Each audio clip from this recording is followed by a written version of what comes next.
Hello students, I welcome you all to my channel English Orator, and today we are going to begin a new lesson which is important for the students of class 5th, 6th, 7th and 8th, and the name of the lesson is the sentence. So without wasting any time, let's begin. Now let's see what is sentence. A group of words that make a complete sense is called sentence. जब हम कई सारे words को एक साथ जोड़ देते हैं और अगर उससे एक कंप्लीट मीनिंग एक कंप्लीट सेंस निकलता हो तो उसे हम सेंटेंस कहते हैं.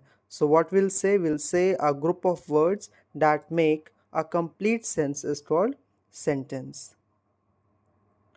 Now the next thing is kinds of sentence. तो देखिए सेंटेंस क्या होता है ये तो हमने देख लिया.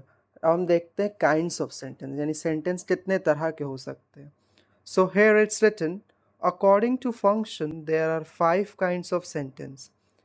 ऑलवेज रिमेंबर जब कभी कोई आपसे पूछता है how many kinds of sentence are there, so always remember this line according to function. आपको हमेशा ये लाइन पहले बोलनी है अकॉर्डिंग टू फंक्शन यानी कि फंक्शन के मुताबिक इनके काम के अनुसार there are 5 kinds of sentence.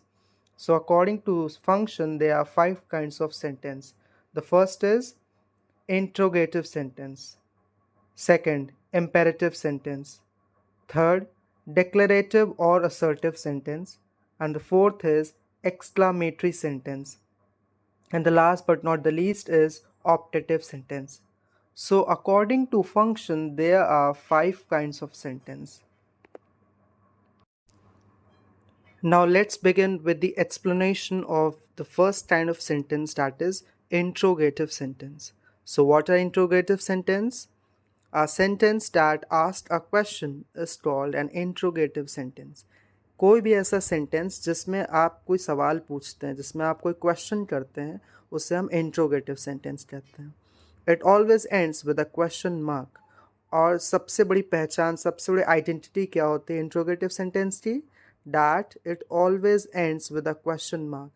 Always remember that interrogative sentence always ends with a question mark, and it is important to put the question mark. Question mark लगाना बहुत ज़रूरी है. अगर आप नहीं लगाएंगे तो आपके मार्क्स कट सकते हैं. सो always remember what is interrogative sentence. Interrogative sentence ऐसे सेंटेंसेस होते हैं जिसमें हम कोई सवाल पूछते हैं, कोई क्वेश्चन पूछते हैं और वो हमेशा क्वेश्चन मार्क से ही एंड होते हैं. In English language, there are 4 ways to ask questions. English language में क्वेश्चन पूछने के 4 तरीके हैं. There are 4 ways to ask questions in English language. The first one is WH questions. So what are WH questions? WH questions refer to those questions in which we use words like when, where, who, whom, which, whose, why, and how at the beginning to ask questions. So WH questions ऐसे questions होते हैं जिसमें हम W या H से शुरू होने वाले words को आगे लगाकर हम question पूछते हैं. For example, why didn't you call me? So here we have used a WH word, that is why. यहाँ पे हमने WH में से एक word लिया है why. Next, where do you live? So we have used the word where to ask a question. How old are you? We have used a WH word, that is how, to ask a question.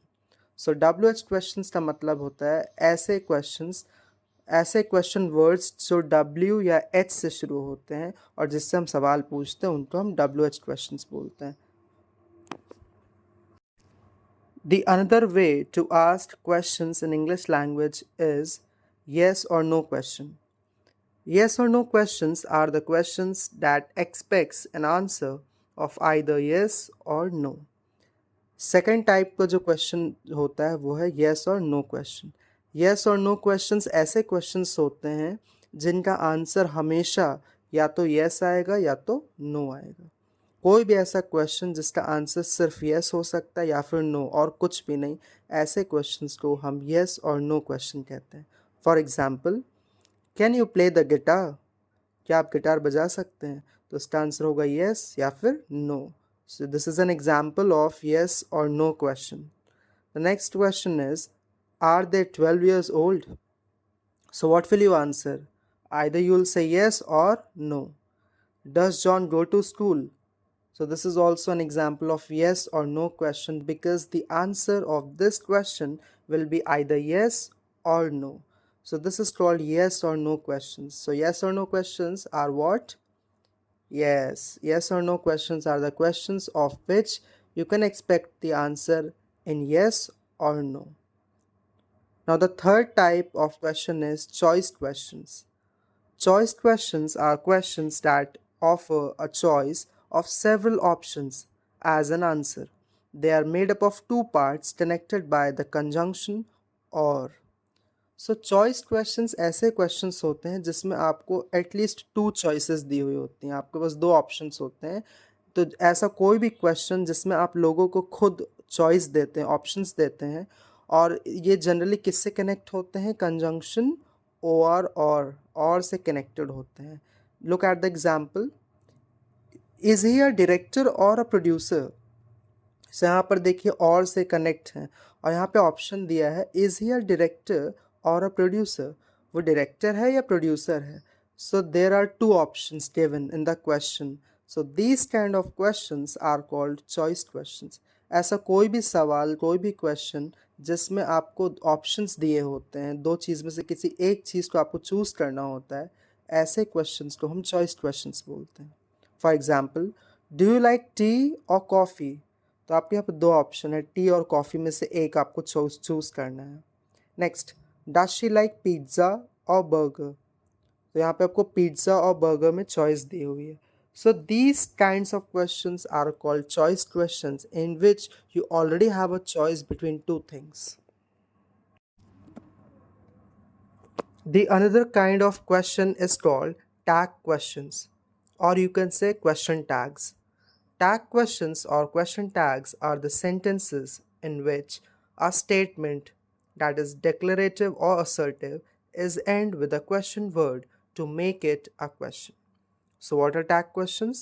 Tag questions का मतलब ये होता है कि कोई भी declarative या assertive sentence, या simple words में आप कह सकते हैं एक आंसर है या एक कॉमन स्टेटमेंट सेंटेंस है जिसके लास्ट में, जिसके एंड में एक क्वेश्चन वाला वर्ड ऐड कर दिया जाता है, जिससे वो आंसर जो है, जो स्टेटमेंट है, वो क्वेश्चन में बदल जाता है. It is not actually a question, but just because at the end we put a tag, a question tag or a question word, then it becomes question. So these kind of sentences are called tag questions. For example, John likes burger. अगर आप इस sentence को सिर्फ यहाँ तक पढ़ें, John likes a burger, तो ये कोई क्वेश्चन नहीं है बल्कि एक आंसर है, एक स्टेटमेंट है. एक जॉन जो है वो कह रहा है कि उसे बर्गर पसंद है, बट उसके आगे हमने लिख दिया डजंट ही, क्या उसे नहीं. तो ये डजंट ही जो ये क्वेश्चन वर्ड हमने लगा दिया है, इससे अब ये स्टेटमेंट, ये आंसर जो है क्वेश्चन में चेंज हो गया. सो इसको हम बोलते हैं क्वेश्चन टैग. इट मीन्स हमने एक स्टेटमेंट में, एक आंसर में क्वेश्चन वाले वर्ड को लगा दिया है, इसलिए अब वो क्वेश्चन बन गया है. So these kind of sentences are called question tags और tag questions. They are doctors, aren't they? So here also we have used a question tag. He isn't a teacher, is he? तो ये is he क्या है?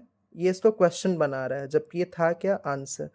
सो जब कभी भी हम किसी स्टेटमेंट के लास्ट में कोई क्वेश्चन वर्ड लगा देते हैं तो वो क्या बन जाता है? क्वेश्चन टैग बन जाता है. And note this thing, a positive statement follows negative question tag.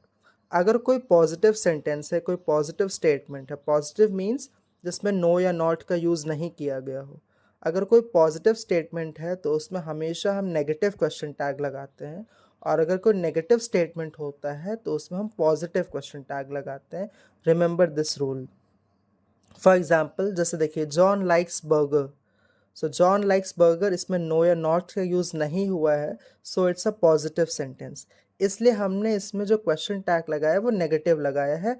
Doesn't ही, हमने डज ही नहीं लगाया, हमने डजंट मीन्स डज नॉट ही लगाया.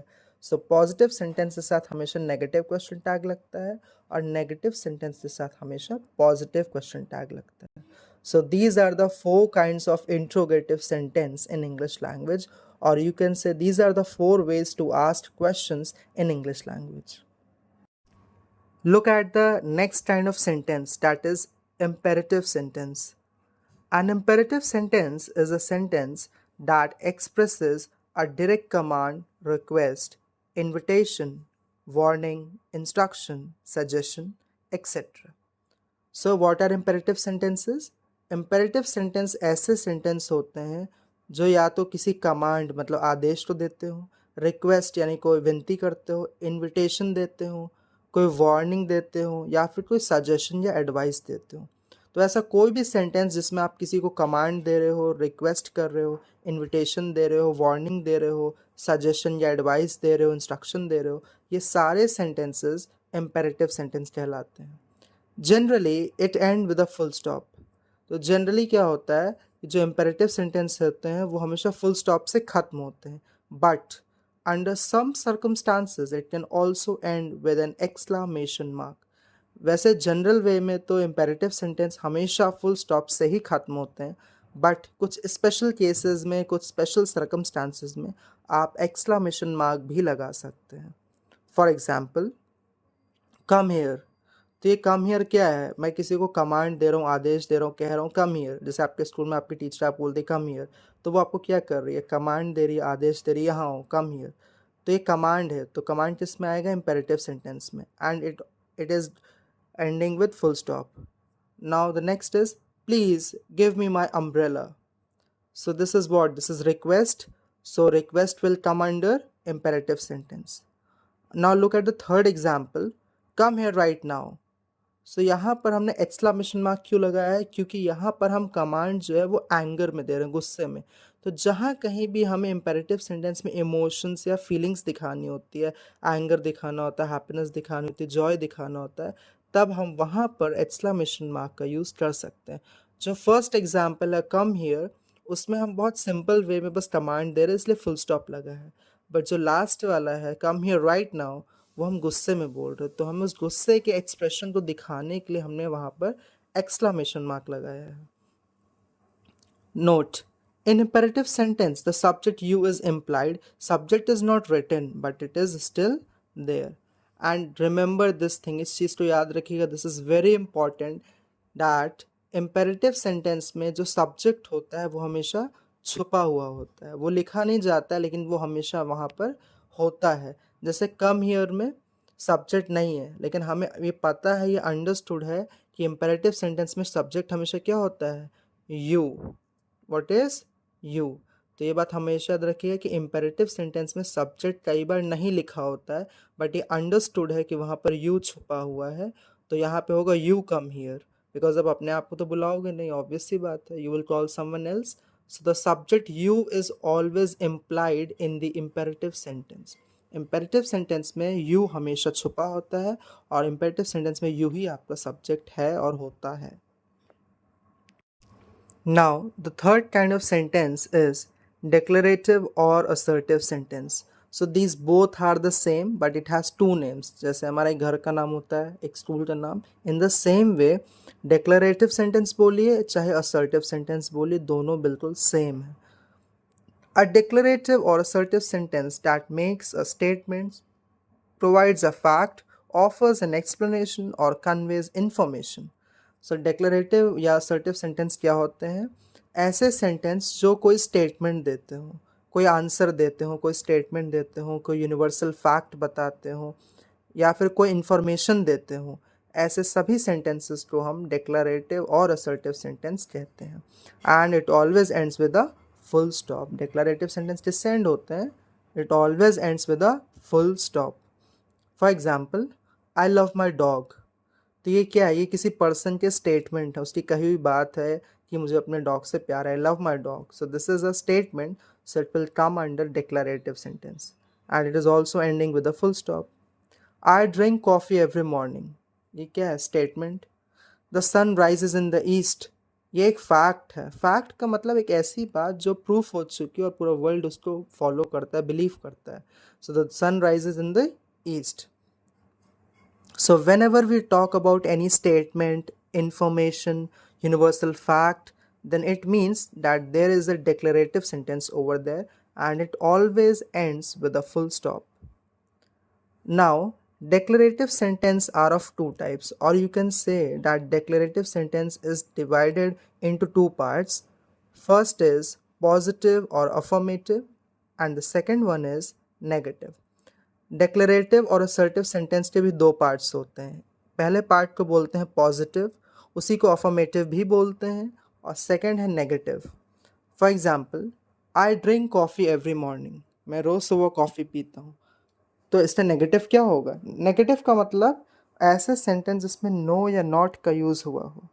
सो I drink coffee every morning का नेगेटिव क्या होगा? I do not drink coffee every morning. So remember that declarative sentence can be made into two types, that is positive and negative. The fourth kind of sentence is exclamatory sentence. An exclamatory sentence is one that expresses sudden action or strong emotions and feelings. So exclamatory sentence क्या होते हैं?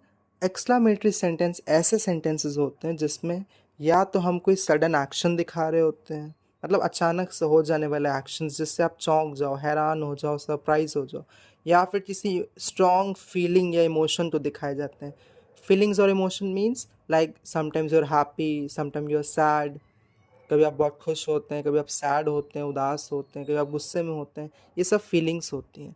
तो कोई भी ऐसा sentence जो sudden action यानी अचानक होने वाले किसी काम या एक्शन को बताते हैं या किसी इमोशंस या फीलिंग्स को बयान करते हैं, these kind of sentences are called exclamatory sentences. It ends with an exclamation mark.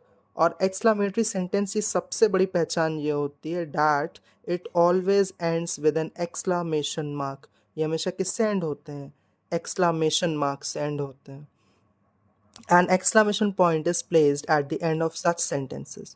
और ये बात याद रखिए कि एक्सक्लामेटरी सेंटेंस में ये जो एक्सक्लामेशन मार्क लगता है ये हमेशा सेंटेंस के लास्ट में लगता है. It will always be at the end of such sentences. For example, how beautiful this city is. So यहाँ पर एक सिटी है जिसको देख के इंसान बहुत चौंक गया और खूबसूरत है, और ये सडन एक्शन है कि हम रास्ते में जा रहे थे और हमें अचानक से कोई ब्यूटीफुल चीज़ दिखी और हमने कहा how beautiful this city is, and see we have put the exclamation mark at the end.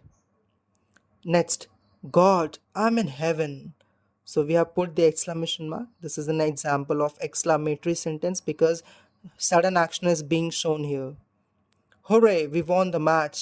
So here we have shown the feeling. जैसे आप मैच जीत गए तो आपने खुशी से अपनी फीलिंग आपकी क्या है? Happy. Are you happy? So what you will say hurray. Say hurray क्या दिखा रहा है? आपकी हैप्पीनेस तो दिखा रहा है. तो ये एक एक्सक्लामेटरी सेंटेंस है. Oh no, I missed the bus. So here also we see the feeling of sadness. So this is an exclamatory sentence and we have used an exclamation mark at the end. So these are the examples of exclamatory sentence. Now the fifth kind of sentence is optative sentence. Optative sentence is used to express wish, prayer, blessing, curse, desire for someone or something. Optative sentence ऐसे sentence होते हैं जिसमें या तो हम कोई wish मांग रहे होते हैं, या किसी के लिए प्रार्थना कर रहे होते हैं, या किसी को आशीर्वाद दे रहे होते हैं मतलब ब्लेसिंग, या फिर किसी को हम कर्स कर रहे होते हैं, शाप दे रहे होते हैं. तो ऐसे सेंटेंसेस को हम ऑप्टेटिव सेंटेंस कहते हैं. It usually ends with an exclamation mark. वैसे तो ऑप्टेटिव सेंटेंस हमेशा एक्सक्लामेशन मार्क से ही ख़त्म होते हैं, बट कुछ स्पेशल केसेस में ये फुल स्टॉप से भी एंड हो सकते हैं. For example, may you get a good job. तो हम क्या कर रहे हैं? विश मांग रहे हैं ना किसी के लिए कि may you get a good job, तुम्हें एक अच्छी जॉब मिले. सो this is an example of optative sentence. Next, wish you happy married life. ये हम किसी को ब्लेसिंग दे रहे हैं कि wish you happy married life. So this is also an optative sentence. May God bless you. This is an example of blessing. May God bless you. Generally, we used to say this to the people around us. So this is also an example of optative sentence. May you don't get a good job. This is a curse. किसी को आप शाप दे रहे हैं, कर्स कर रहे हैं कि may you don't get a good job. So all these examples are of optative sentences. So optative sentence क्या होते हैं? जिसमें हम किसी के लिए विश मांग रहे होते हैं, प्रेयर कर रहे होते हैं, ब्लेसिंग दे रहे होते हैं, या फिर कर्स कर रहे होते हैं. And it generally ends with an exclamation mark, but under some circumstances it can also end with a full stop. Look at the screen. This is the next topic, parts of a sentence. Every sentence is divided into two parts. तो ये बात आपको पता होनी चाहिए that every sentence of English language is divided into two parts. English language का हर sentence two parts में divide होता है. First part is called the subject and the second part is called the predicate. Her sentence के दो parts किए जाते हैं. First part को हम बोलते हैं subject, second part को हम बोलते हैं predicate. So let's see what is subject and predicate. Subject is that part of a sentence which tells about what or whom the sentence is about. Subject sentence का वो part होता है, वो हिस्सा होता है जो हमें दो questions के आंसर दे सकता है. पहला what और दूसरा whom. What मतलब क्या और whom मतलब किसके बारे में. तो सेंटेंस जो होता है वो या तो हमें ये बताता है कि हम किसके बारे में बात कर रहे हैं, या कौन एक्शन को परफॉर्म कर रहा है, या फिर हम सेंटेंस में क्या बात कर रहे हैं. जैसे आप एग्जांपल देखिए, Rohan is playing in the park. तो यहाँ पे एक क्वेश्चन हो सकता है, who is playing in the park. Park में कौन खेल रहा है. तो आंसर आएगा रोहन. रोहन हो गया हमारा subject. So what is subject? Subject is that part of a sentence which tells about what or whom. Subject हमेशा दो क्वेश्चन के आंसर देगा, या तो what या फिर whom. And what is predicate? Predicate is that part of a sentence that tells something about the subject. Predicate जो है वो सेंटेंस का वो वाला पार्ट होता है जो हमें सब्जेक्ट के बारे में कुछ बताता है कि सब्जेक्ट कर क्या रहा है. और ये बात हमेशा याद रखिए कि इंग्लिश के हर सेंटेंस में एक सब्जेक्ट और एक वर्ब का होना कंपलसरी होता है, उसके बिना सेंटेंस नहीं बनता. सो जो वर्ब होती है वो प्रेडिकेट के ही अंदर होती है. सब्जेक्ट अलग और प्रेडिकेट अलग, प्रेडिकेट के अंदर ही आपकी वर्ब होती है. A predicate always contains a verb. Now look at the example, John is playing guitar. तो यहाँ पे एक सवाल हो सकता है, हु इज़ प्लेइंग गिटार. तो आंसर आएगा जॉन. तो जॉन आपका सब्जेक्ट हो गया. और फिर इसके बाद है, देखिए सब्जेक्ट के बाद जितना भी बच जाता है वो पूरा प्रेडिकेट होता है. Like for example, John is the subject. John के बाद क्या बचा, इज़ प्लेइंग गिटार. ये जो इज़ प्लेइंग है ये क्या है, वर्ब. इज़ आपकी हेल्पिंग वर्ब है और प्लेइंग आपकी मेन वर्ब है, और ये इज़ प्लेइंग गिटार पूरा आपका प्रेडिकेट है. सो John is the subject and is playing guitar is the predicate. So after subject, whatever remains, the whole becomes predicate. So I hope you understood well. Keep watching the other videos.